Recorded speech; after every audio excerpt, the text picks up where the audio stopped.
बिस्मिल्लाहिर्रहमानिर्रहीम। अस्सलाम वालेकुम। मैं हूं मोहम्मद अकरम खोसो। उम्मीद है आप सब खुश होंगे, ठीक ठाक होंगे। कल यानी कि 1 दिसंबर 2024 को CCE 2023 का स्क्रीनिंग टेस्ट हुआ सिंध में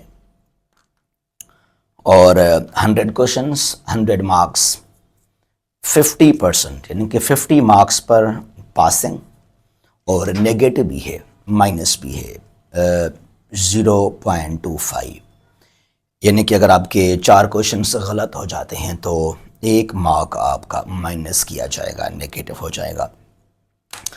थोड़ा सा मुश्किल है, थोड़ा सा कठिन माहौल है यहाँ पर as compare to the MPT of CSS MPT में 33% पे जो हैं पासिंग और कोई नेगेटिव नहीं है। यहाँ पर 50% पे पासिंग है और नेगेटिव भी है, तो इसके लिए थोड़ा सा मुश्किल है ये। कल काफ़ी फ्रेंड्स ने कहा मुझे जब की आ गया इसका, तो अकरम भाई पेपर बहुत इजी था, it was the cup of T. मैंने कहा अच्छा जी, क्या स्कोर आया? कहा कि मेरा स्कोर माशाल्लाह शुक्र अल्हम्दुलिल्लाह 55। मैंने कहा यार मर मर के तू पास हुआ, आपको एग्जाम हॉल में नानी याद आ गई, कप ऑफ टी, और आपने 55 मार्क्स लिए हैं। अगर कप ऑफ टी है तो फिर 80, 85, 90 आपका स्कोर होना चाहिए था। वेल, हम बाहर तज्जिया जब करते हैं ना, कुछ क्वेश्चंस को पढ़कर जो कुछ इजी हैं बस ऐसे बोल देते हैं यार बहुत इजी है, कप ऑफ टी है, बहुत आसान है वगैरह वगैरह।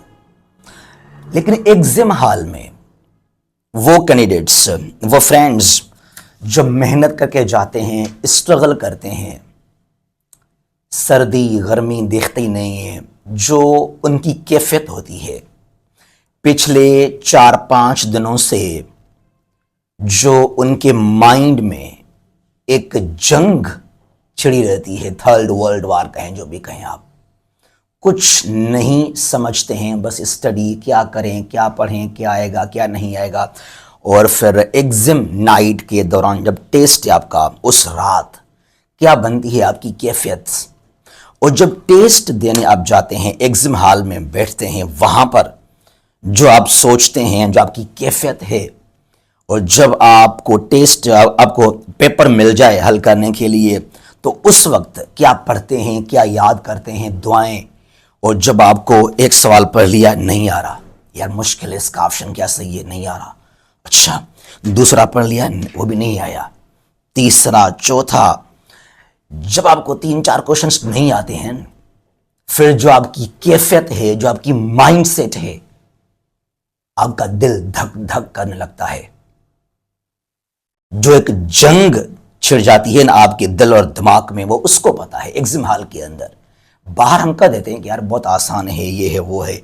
एग्जाम हॉल में जो प्रेशर है, जो टेंशन है, वो कुछ ही अलग है। फिर वहां पर ना जो कुछ इजी क्वेश्चंस भी हैं, बहुत सारे ऐसे ऑप्शंस हैं, ऐसे क्वेश्चंस इजी हैं। सपोज करें कि किसी क्वेश्चन का जो है आपको वो सवाल आ भी रहा है, option A is the right answer, आपने क्या कर दिया, ऑप्शन बी सी टिक कर दिया, गलत हो गया क्वेश्चन आपका वो। तो ये है प्रेशर एग्जाम हॉल के अंदर, उसको समझे लाजमी आप।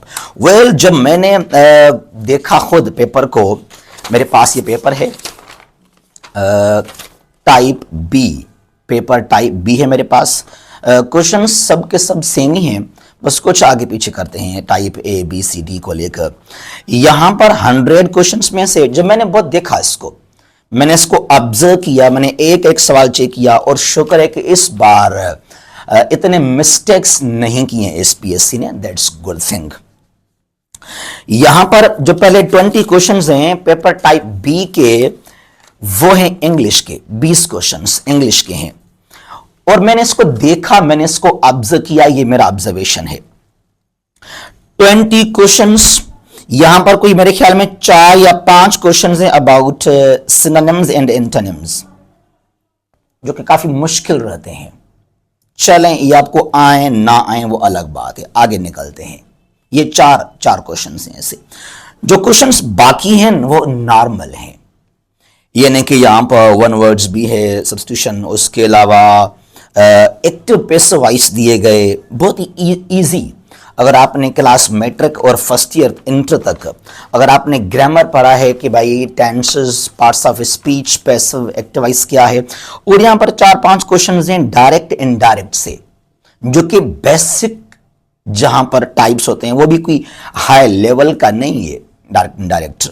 फिर यहां पर कुछ एरर्स भी हैं। तो ओवरऑल मेरे ख्याल में अगर आपकी इंग्लिश नॉर्मल है, यानी कि आप इतने एक्सपर्ट भी नहीं हैं, तो 7 से 8 क्वेश्चंस आपको आराम से आने चाहिए।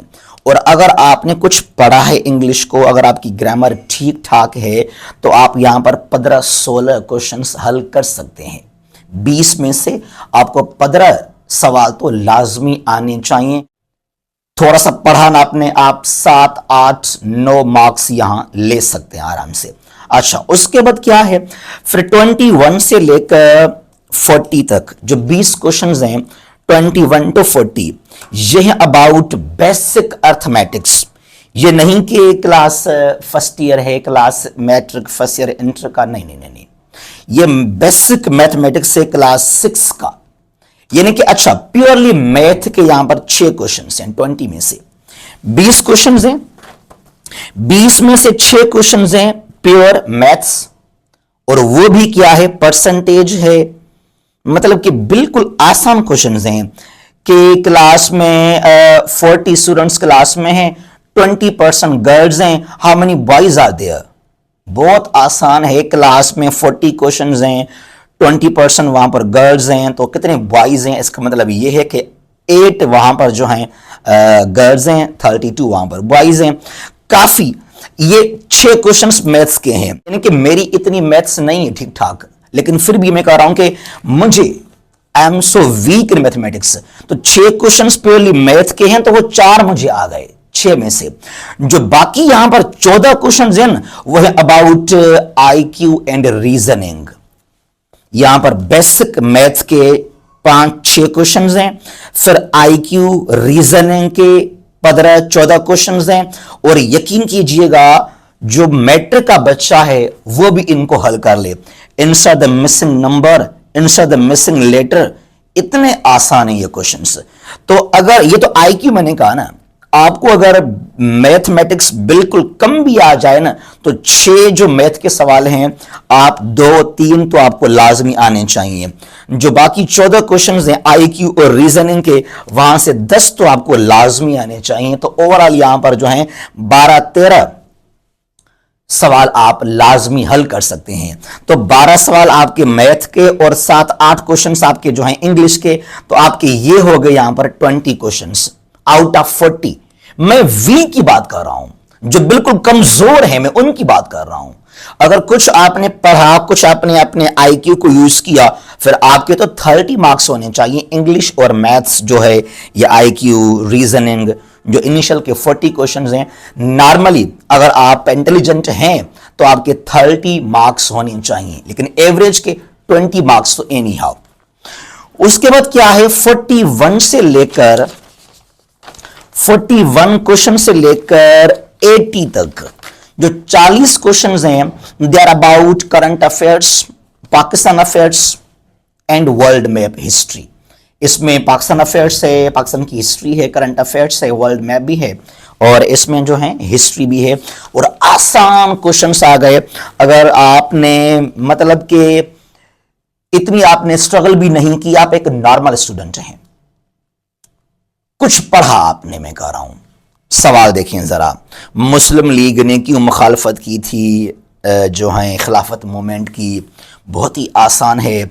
और पाकिस्तान के आइन के किस आर्टिकल में जो लिखा हुआ है कि Islam should be the state religion, article number 2, इसको मैंने बहुत पढ़ा भी है। और ये जो ACO का हुआ था, हीड्स ऑफ गवर्नमेंट का समिट पाकिस्तान के अंदर अभी अक्टूबर महीने में, कौन सा नंबर है इसका, 23rd है, मैंने भी कहा था अपने वीडियो के अंदर इसको, ठीक है जी। और पार्टीशन ऑफ बंगाल, ये फेमस टॉपिक्स लॉर्ड कर्जन ने किया था। और 1909 में जो शिमला डेपुटेशन था 1906 में, उसका मेन डिमांड क्या था, it was about separate electorate बहुत ही फेमस क्वेश्चन है ये। ठीक है जी, ये सवाल है कि 1942 में Muslim League did not take part in, अब खिलाफत मूवमेंट है, ये तो 1919, 20, 21, 22 में था, ये तो गलत हो गया यहां पर ही। और राउंड टेबल कॉन्फ्रेंस है, ये तो 30s में थे, हालांकि वहां पर थी मुस्लिम लीग। और फिर यहां पर क्या हुआ है, एक और मूवमेंट है, तो सही क्या है, क्विट इंडिया मूवमेंट। गांधी का एक इनिशिएटिव था कि belt should leave India, what the Muslim league responded, divide and quit. ये फेमस क्वेश्चंस हैं यहां पर। ठीक है जी, और फिर यहां पर क्या है कि लखनऊ पैक्ट में मुसलमानों को कितनी मेजॉरिटी दी गई थी सेंटर मरकज के अंदर, 1/3 दी गई थी। ये आम क्वेश्चंस हैं। 1919 के जो डायरकी निज़ाम था वो इंप्लीमेंट किया था मॉन्टे कैलम्स फॉर रिफॉर्म्स के तहत 1919 में सूबों के अंदर। वो 35 में हुआ था इन इंडियन एक्ट ऑफ 35 मरकज में इन द सेंटर। और फिर यहां पर है कि पाकिस्तान का नेशनल एंथम पाकिस्तान ने कब अडॉप्ट किया है, 54 में। बिल्कुल क्वेश्चंस इजी हैं। बखर फोर्ट, आई चंडीगढ़ का फुल नाम क्या है, इब्राहिम इस्माइल चंडीगढ़। और लार्जेस्ट डिवीजन मुल्तान, कलात, लाहौर, हैदराबाद। मेरा लेक्चर भी डिवीजन पर है इतना बड़ा सा, उसको सुन लेते आप एक बार। और किस पाकिस्तान के बैट्समैन ने ओडीआई में डबल सेंचुरी किया, वह फखर जमान। और पाक चाइना जो है बॉर्डर एग्रीमेंट साइन हुआ, ये पाकिस्तान से जुल्फिकार भुट्टो ने था, उसको साइन किया था। और 5वां पीएम कौन था, हुसैन शहीद सोहरावर्दी थे। ठीक है जी, अच्छा, मतलब बिल्कुल आसान है ये। फटफ का फुल फॉर्म क्या है, इक्वेटर कहां से क्रॉस करता है, Zaire is old name of was old name of Congo, shilling currency of जो है Kenya, capital of Ukraine is Kiev. यार ये क्वेश्चन दिए गए।